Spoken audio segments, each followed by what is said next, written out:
Premier Heating and Air has rebates on new units starting at $1,000. Indoor air quality products are free with the purchase of a new unit, and all types of financing are available for new units and for repairs. Premier Heating and Air, a locally owned and operated company. Log on to dublin.premierishere.com or call 478-300-2633. And for a limited time only, enjoy a one-time exclusive offer for new customers with our dispatch fee waived on your next repair. So call or log on today. Premier is here.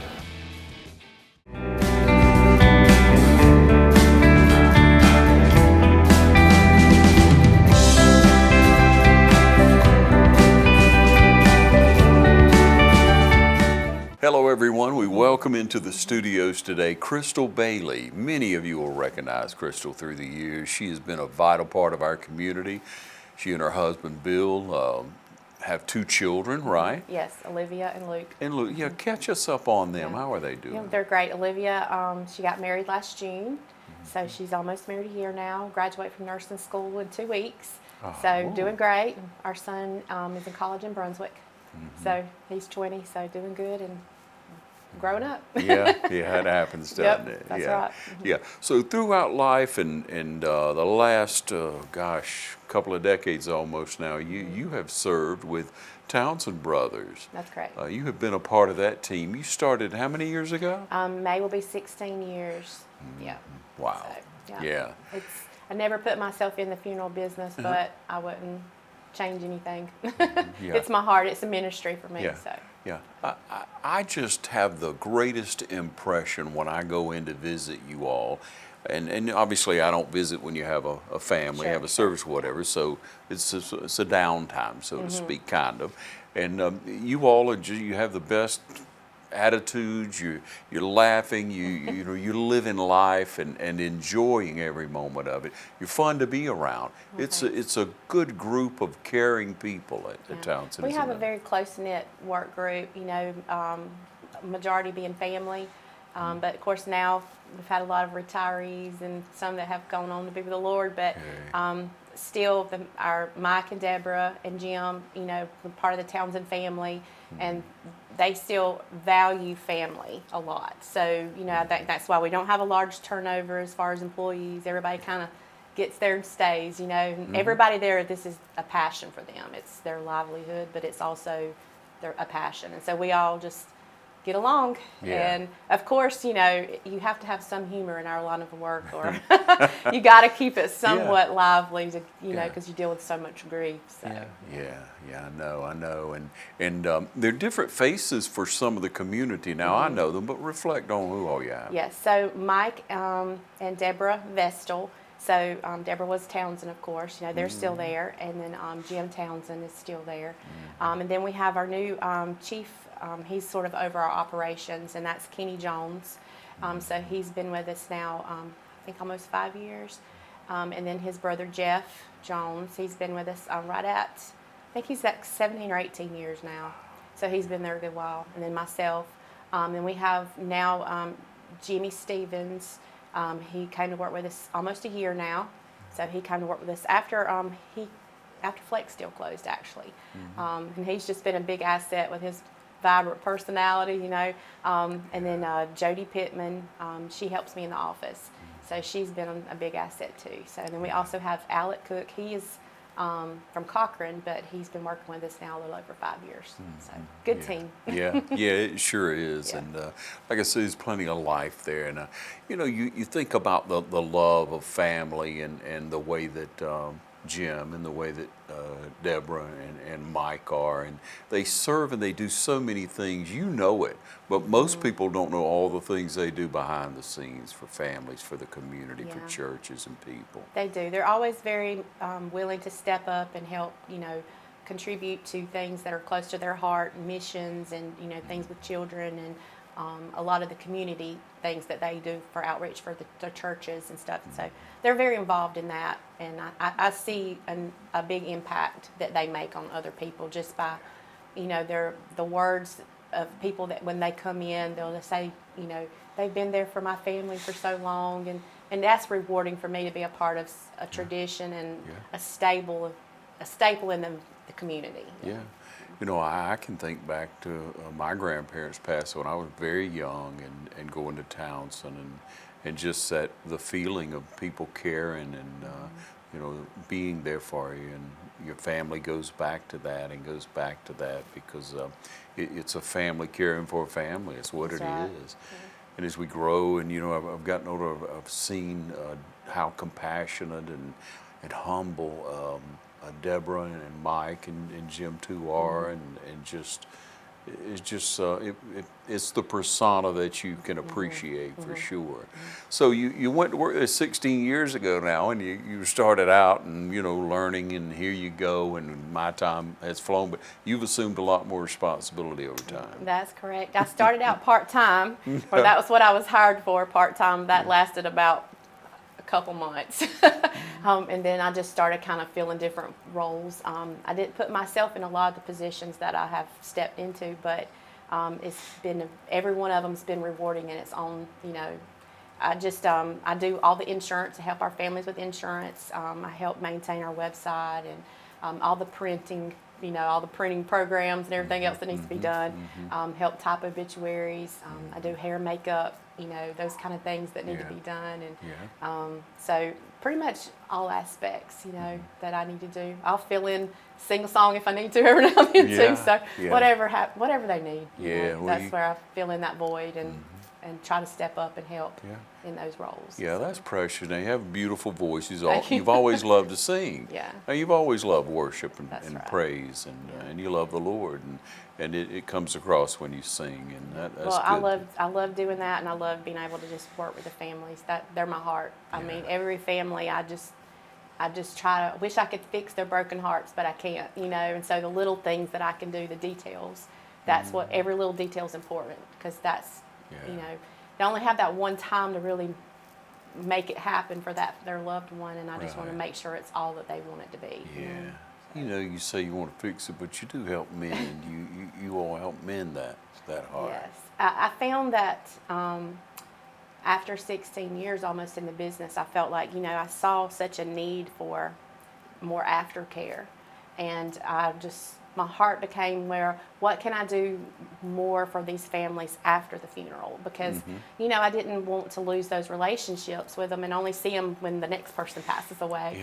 You know, and then I also seen a lot of a lack of education that a lot of our families were going through as far as, what do I do with my life now? I don't know, where do I go? Who helps me with Social Security, or who do I need to contact, or, you know, VA benefits, or whatever it is that I need, you know. So I spend a lot of my extra time trying to help, you know, guide the after the funeral, and you need to do this, you need to do that, and also in the grieving process. You know, I just see that being such a need because of, I've seen a lot of people who were afraid to express their feelings, you know, and I felt like they needed an outlet for that, and we didn't have a lot of areas of outlets in our community for that. Well, times have changed so much in the way people deal with that, and as we talk about it, you have a wealth of knowledge, and we want to try to break that down for everyone. We'll take a short break. We're going to be right back with Crystal, so you stay with us, please. If you're wondering when the best time to buy a new car is, it's right now. Hi, this is Don Carswell at Dublin Nissan in Dublin, Georgia, and the best day to buy a new car is every day. So whether you're looking at the all-new Murano, a brand new 2025 Versa, or you're looking for a great deal on a Z, we have all the choices here at Dublin Nissan every day. And now's the time to take advantage of all new discounted pricing on new Rogues and Pathfinders. We sell cars well every day at Dublin Nissan. Hi, this is Meg Greer Evans with Middle Georgia Estate Planning, and just welcoming you to give us a call at the office if you have any questions about long-term care, whether that be a trust or a will. We could also help you with a power of attorney or health care directive, and with long-term care needs for special needs individuals. We're here to help. Give us a call at 478-272-2885 or visit our website at www.middlegaestate planning.com. Okay, we welcome you back. And first of all, Crystal, you see you help people with a lot of insurance needs. Now, you have a wealth of information, as I said earlier, because you've experienced it, and with experience will come knowledge, and you know, you are wise, you're applying that, able to help families. But let's talk a little bit about that process and insurance first. Sure. Well, with insurance, you know, it's a complicated process for a lot of families because, first of all, they didn't take care of a lot of their business before they were passed. You know, beneficiaries being updated it's just such a critical part of everyone's life. I mean, if someone passes away, making sure that that beneficiary has been taken off their current policies and updating it with a new person, and making sure that all policies have a contingent beneficiary. Because what we find is, especially the older generation, it was kind of just a default. The spouses were each other's primary beneficiaries, you know, but there was nobody listed as a contingent. So therefore, when the spouses pass, their children are kind of left with a lot to deal with, because most of the time it has to be payable to the estate. The insurance companies are not going to get in the middle of trying to decide who that money goes to. So therefore, you have to go through the estate process, the probate process. You know, so therefore, it kind of causes a lot of stress on the family that they didn't need if they would just take care of that now.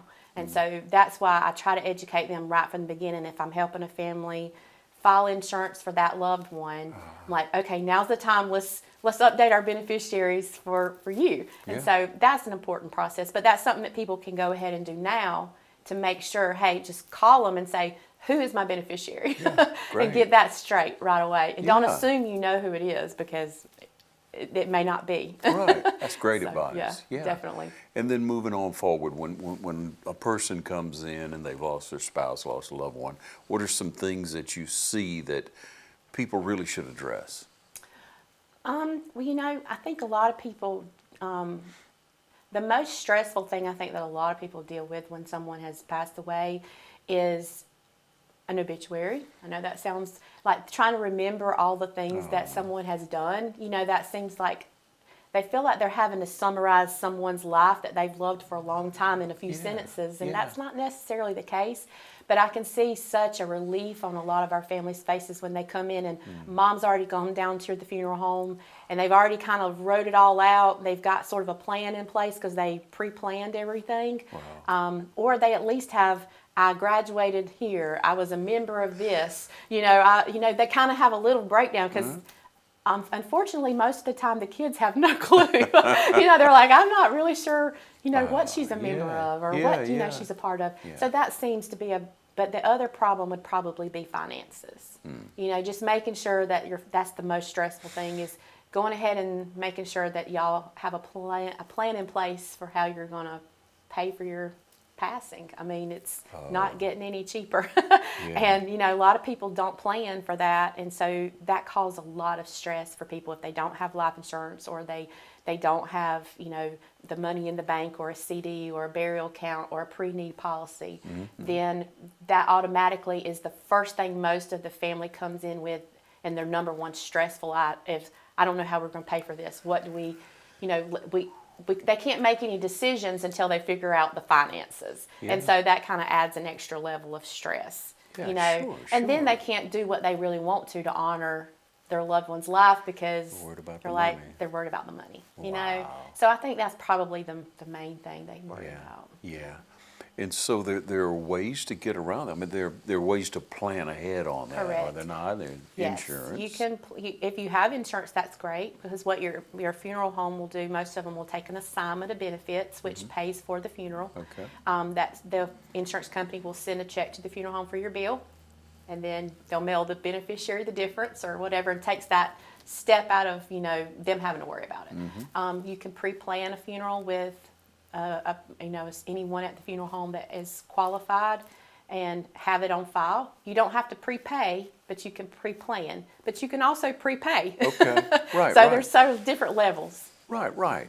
So I didn't know that. That's wonderful information, Yeah. ladies, and that's great now. So you could pre-plan, have everything laid out, and Yes. then you could come back later. You could do it at that time and say, "Hey, I want to go ahead and prepay." Correct. Now, help me here. If I prepay, it goes what, into an account? Yes, so when you prepay, it will go into, it's basically like an insurance policy, but it's payable to the funeral home. It draws interest to help offset any inflation. So, you know, the items with your funeral home that you prepay with are guaranteed. So therefore, like, you know, this casket you picked out, it might be $1,500 now, and in 20 years when you die, it could be $2,000. You're still going to get it for that $1,500. So like your merchandise, things that the funeral home have control over, you can lock in those prices because of that interest that occurs. And you don't have to fill out no paperwork when you die. You know, everything's just done. It's like a simple, we fax over a death certificate, the funeral home's paid, and you're done. And you can prepay all of it, or you can set up a payment plan and it goes towards a certain amount. But just having your wishes down without even paying is such an asset. And you know, you can prepay, or pre-plan, but you can make a copy of like your insurance policies and just make a copy in that file. So whenever I pull the file, or your funeral home pulls the file and say, okay, well, your mom has this policy and this policy and this policy, and then their family's like, okay. You know, so it automatically kind of gives them a peace of mind. And almost like, thanks, Mom. Yes, absolutely. You know, you get that feeling. You know, and you and I are sitting here, Crystal, we're talking about death, and we're joyful in that we're alive and that we're able to share information with you. And we hope that you're not one of those people who have a problem talking about death. You need to try to get past that, because it's a part of life. That's right. That's we're all headed there for sure. That's right. And it should hopefully be a joyful time, because you love one. I know we're going to lose people. I know it may be easy for me to say here because I haven't just lost someone. But, you know, it's a joyful time if you know they're a believer and they're going on to heaven. So that's that, and you'll get to see them again if you're a believer. But you have to address the issues of life, because you're going to burden someone else if you leave matters unattended to. Just because you don't want to deal with it, you're a little uncomfortable. And you can see how pleasant Crystal is. Truly, you can go in and sit down and talk. Find someone that can help you like Crystal, if not Crystal, and make those plans that'll benefit you in the future.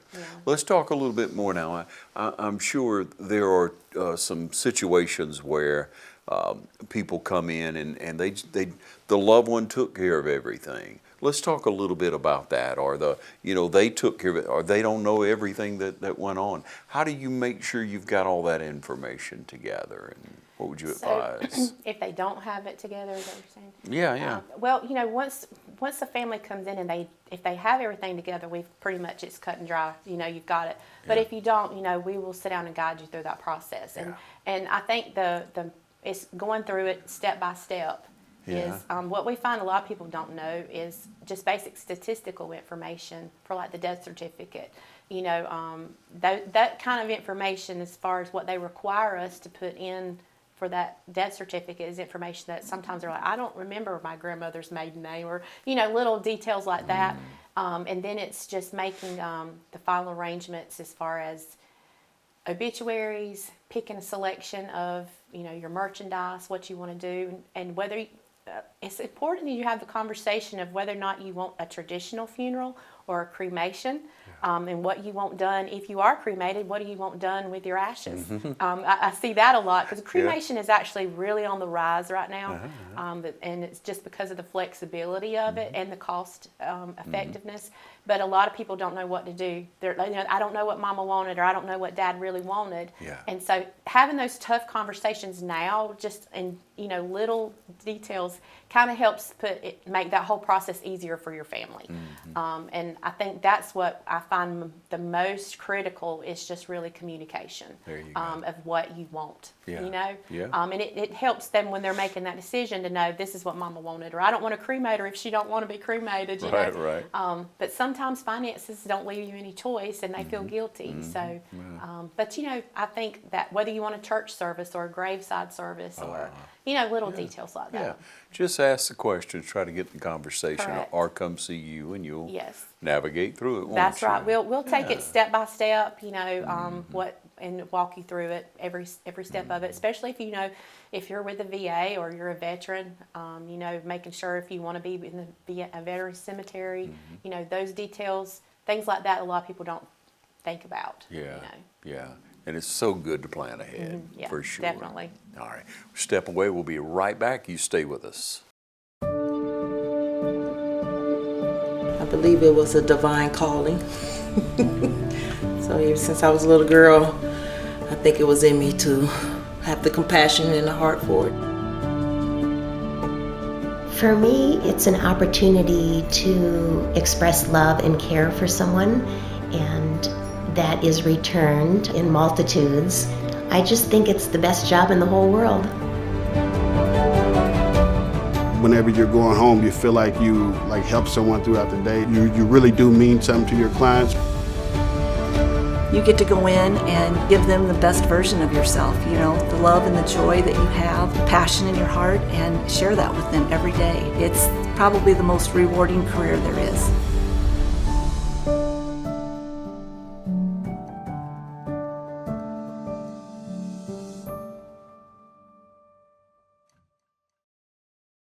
Hi, we're Dion and Gary Lanton. We're the new owners of Luann's Biscuits and Burgers. We want to invite you guys to come out to our newly renovated dining room. We're open 5:15 a.m. through 10:45 a.m. Monday through Saturday for breakfast. We now offer delivery and pickup online at our website, luannbiscuits.com. You can go through our menu, order anything that we have on the menu right there, have it delivered to you where you are. We're at 1010 Telfair Street. So come on out, the coffee is hot, best in Lawrence County, the biscuits are fresh, the doors are open. We invite you to come back to Luann's. Okay, we welcome you back, and we're glad to be able to sit with you, Crystal, and you share some information with everyone. So I understand just recently that you have a grief support group. Correct. That you're leading now. Been going on for a couple of months. That's awesome. Yeah. So I guess about a year ago, I started really feeling compassion about trying to do more as far as aftercare, like we talked about earlier. And so I started a grief support group. We meet twice a month. And I found that was something that people kind of needed to be able to have a safe spot to be able to kind of talk. I've shadowed a couple of programs just to see what they did and what worked in their area, and learned a lot that actually started to make a lot of sense. And I was like, that's right. For instance, one of the things that I was told was all of us in society have what we call a Academy Award recovery, and most of our families go through Academy Award recovery, and so. You yourself probably are, I know I have many times asked, so how are you doing today? And that person will say, I'm fine. And that automatically should, as someone like myself or a friend, should automatically say, okay, that fine actually stands for feelings inside needing expressing. And they're really not okay. And so it's our job as in the industry or as a friend or in whatever for us to say, you're not okay. So tell me, how's your day been? Press them a little more about it because, I'm guilty of it too. Somebody will tell me I'm fine. I'm like, well, good. Well, you let me know if you need me and kind of go on my day. Sure. Because we really don't want to slow down and have to get into the depth of the conversation of what's really going on with them because we're all in such a hurry. And so I think everybody kind of walks around in this pretending that they're okay because they're not. And a lot of people don't want to bring it up because they don't want to have to get into it in front of other people. Well, the group gives you that area where you can just come in if you need to just cry, if you need to just, scream, if you need to just meet other people who are grieving. Yeah. And sometimes we don't even talk about anything specific other than, boy, the weather's great, or, and then we talk about some things that are just, what did you face this week that was a challenge? And those things it can be something as simple as I couldn't figure out how to turn on the sprinkler system because my husband always did it. Or, just little things that kind of triggered them that they fell apart. but they feel safe talking about it in the group where they don't with other people. Yeah. You know, and I think that was kind of what I wanted to provide for people. Yeah. Dealing with grief, I've always heard you should not make any major decisions for a year after someone Yes, passes or a yes. dramatic thing. It Correct. could be a job change. You know, there's several analogies on that. You know, wait a year if something major happens in your life, but a death of a loved one, death of a spouse, a long time. It's just, it has to be crushing. And like you say, there has to be triggers. I'd not thought about that. Like you go to do something and you don't know how. Yeah. Because they always did it. Yeah, and that's a lot of what I found, you know, even with the grief support, the group to me is really, is one part of what I try to do to help them. Sometimes it's just helping someone in my office, help them figure out what to do with, they can't get into their bank accounts or they don't know what's due when, and you know, like because their wife or their spouse or whoever handled paying all the bills, or you know, they're just kind of lost and they don't really want to ask for help to their children because they think that's going to make them think that, you know, they're not competent. And so I think that's kind of that's the role that I want to provide for, you know, people when they're grieving, because they're really not. Grief brain is true. Like you're in a brain fog when you lose someone, and so a lot of times you're not thinking clearly. And I try to remind everyone, you don't have a broken brain, you have a broken heart, and sometimes it's going to take a while for, you know, all of that to mesh. And it's okay, you know, to be honest with your feelings.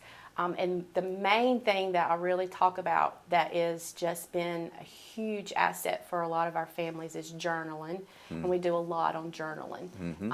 And that's such an important part of grief that people don't think about. Writing your thoughts down. Sometimes it can be just a scribble on the piece of paper because you really can't express what you're going through.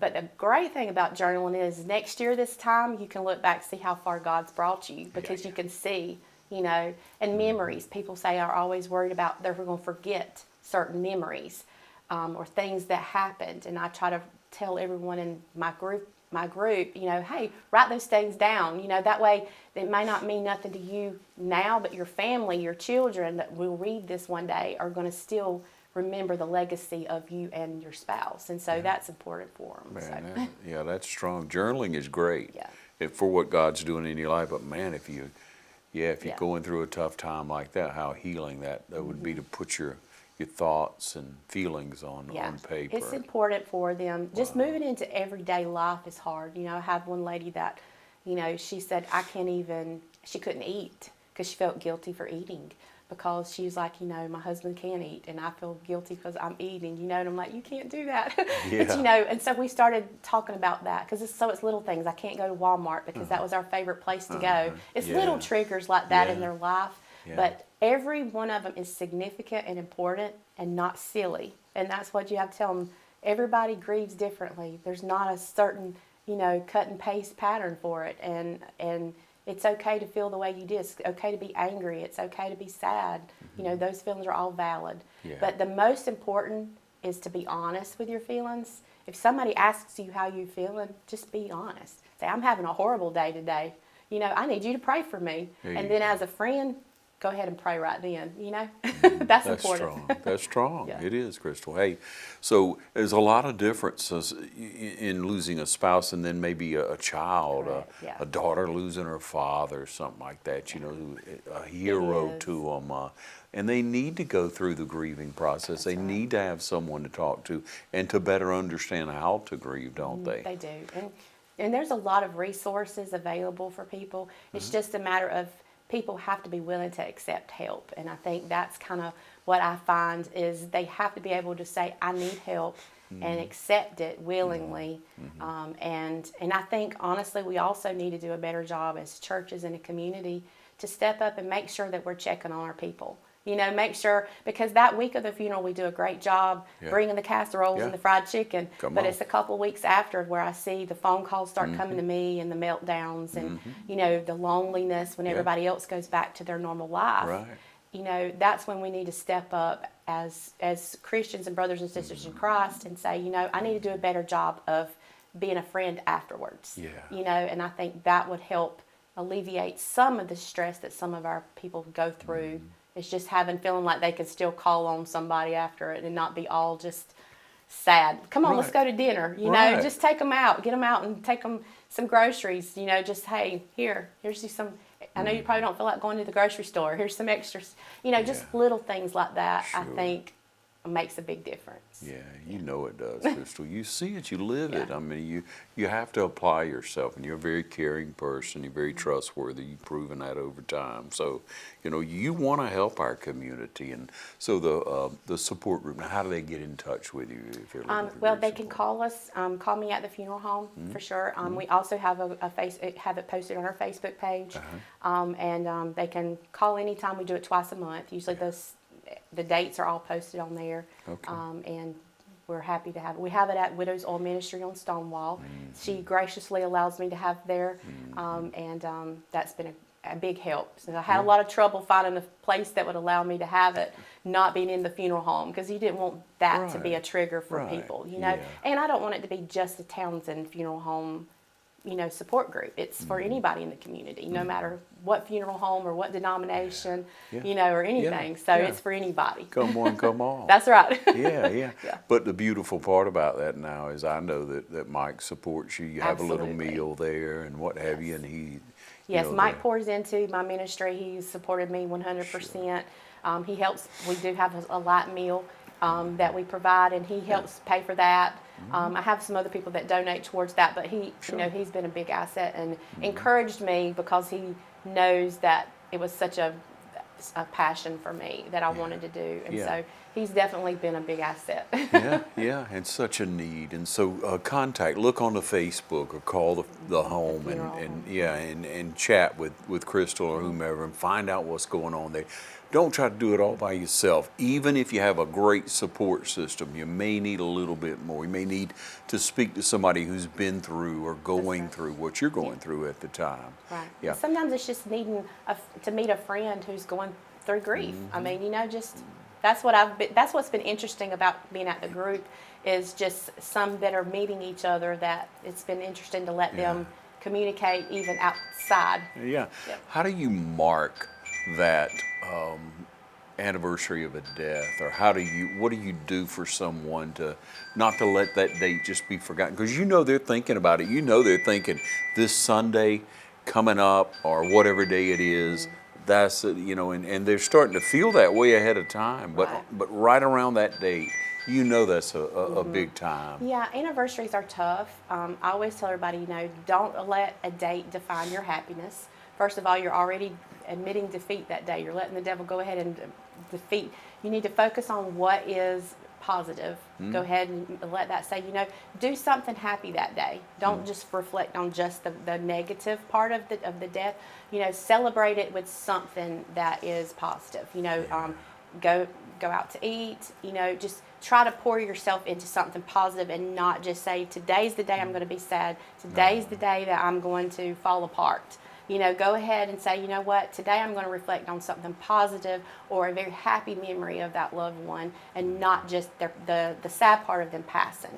And I think that's kind of how you start dealing with anniversaries, birthdays, you know, those kind of things. Try to focus on a very positive. I love it. Yeah, it's great advice. Thank you so much for the information, Absolutely. for joining us here in the studio. It's Crystal Bailey, everyone, Townsend Brothers Funeral Home. Thank you for having me. Yeah. Thank you for joining us right here on TV 35.